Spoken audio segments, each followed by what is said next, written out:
Hello বন্ধুরা, আজকে আরেকটা আসন নিয়ে আপনাদের সামনে আমি উপস্থিত হয়েছি।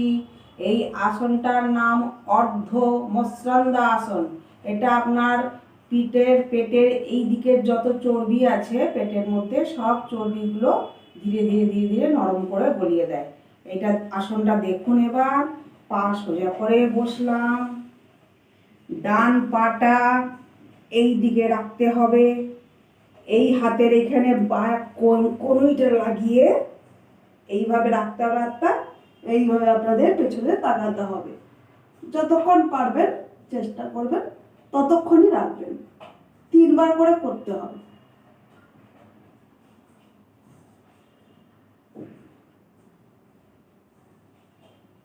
ধীরে ধীরে ধীরে আবার হাতটা নিচে করে পাটা সমান করলাম।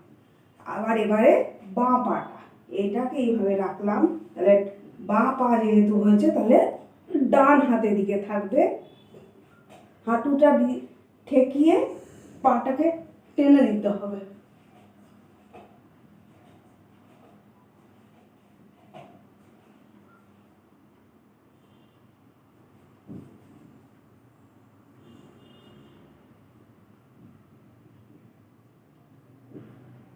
আবার ধীরে হাতটা নিচে করে পা সোজা করলাম। এটারই আরেকটা, এটা একটু কঠিন পদ্ধতি। সহজ পদ্ধতি আপনারা এইভাবেও করতে পারেন। এতেও আপনার পেটের চর্বিগুলো নরম হয়ে ধীরে ধীরে গলতে থাকবে। এইভাবে একটু থাকবেন কিছুক্ষণ, এইভাবে আবার এইভাবে।